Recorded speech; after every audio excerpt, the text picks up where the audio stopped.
Gold શોખ નથી મારો. એક મેણું એક મેણા આ પહેરવાનું કારણ એક છે કે હું જ્યારે એક ઘંટીમાં નોકરી કરતો હતો ત્યારે, અને મારી સગેથી હતી અને મારે જવું હતું મારા સસરા ઘરના જોવા માટે. તો મારા શેઠ હતા, એક નામ નહીં આપવું કારણ કે હું ઈચ્છતો નથી કે એ લોકોને ખરાબ લાગે મારું નામ આપ્યું. મેં તું ચાંદીની વીંટી પહેરી તમે મને શેઠ આપો ને, મારે જવું છે મારા સાસરીમાં, લગ્ન નથી એટલે સાયતા મેઠામાંથી આંટો મારવા જવું છે. તો એને એમ કીધું કે વીંટી પહેરવા માટે ભાગી જોઈએ. આકા નસીબ હોય શું તમે.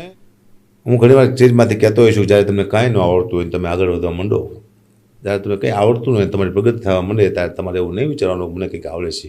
કોઈ શક્તિ છે જે તમને ધક્કો મારે છે. સાહેબ તમારે મહેનત નથી, મહેનત તો હોય જ તે, પણ નસીબ વિના મહેનત શું કરવાની? મહેનત તો બધા કરે, દુનિયા કરે, સાથે નસીબની જરૂર પડે છે. દેવી શક્તિમાં માનો છો? કેટલું માનો છો? કેટલું માનો? બહુ માનું દેવી શક્તિમાં. દેવી શક્તિમાં હું એટલા માટે માનું છું.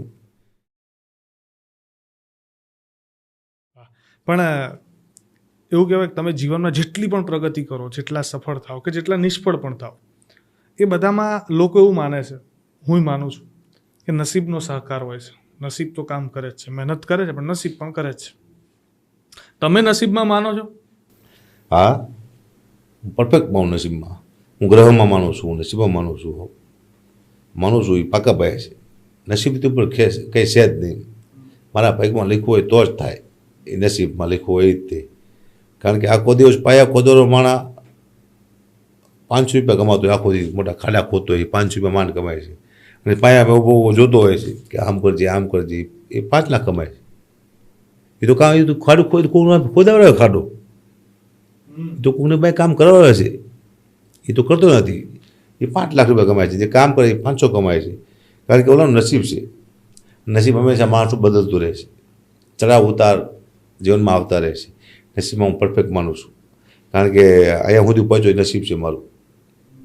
મહેનત નથી, મહેનત તો હોય જ તે, પણ નસીબ વિના મહેનત શું કરવાની? મહેનત તો બધા કરે, દુનિયા કરે, સાથે નસીબની જરૂર પડે છે. દેવી શક્તિમાં માનો છો? કેટલું માનો છો? કેટલું માનો? બહુ માનું દેવી શક્તિમાં. દેવી શક્તિમાં હું એટલા માટે માનું છું.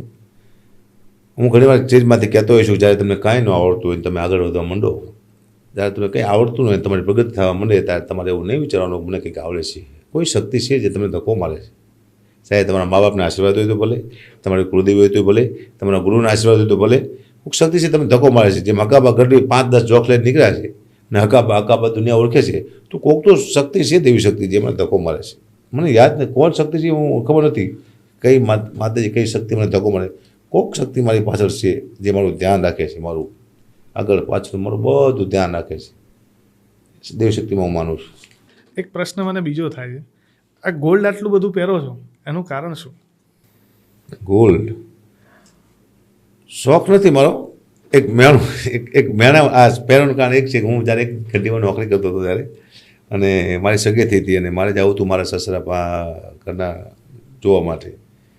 તો મારા શેઠ હતા, એક નામ નહીં આપવું કારણ કે હું ઈચ્છતો નથી કે એ લોકોને ખરાબ લાગે મારું નામ આપ્યું. મેં તું ચાંદીની વીંટી પહેરી તમે મને શેઠ આપો ને, મારે જવું છે મારા સાસરીમાં, લગ્ન નથી એટલે સાયતા મેઠામાંથી આંટો મારવા જવું છે. તો એને એમ કીધું કે વીંટી પહેરવા માટે ભાગી જોઈએ. આકા નસીબ હોય. તમે દુઃખ લખાઈને આવ્યો જીવનમાં, ભાગ્ય લખાઈને આવ્યા. તમે આ ઘંટીમાં નોકરી કરવા નાખી જિંદગી મારી ઘંટીમાં. તારો પગાર વધી વધીને કેટલું થાય છે? 5,000 રૂપિયા, 10,000, એથી વધશે નહીં. કારણ કે અમે ભાગ લઈને આવ્યા છે, અમે લોકોને આમ કર્યું છે, તમે આમ કરો છો, આપો એમ.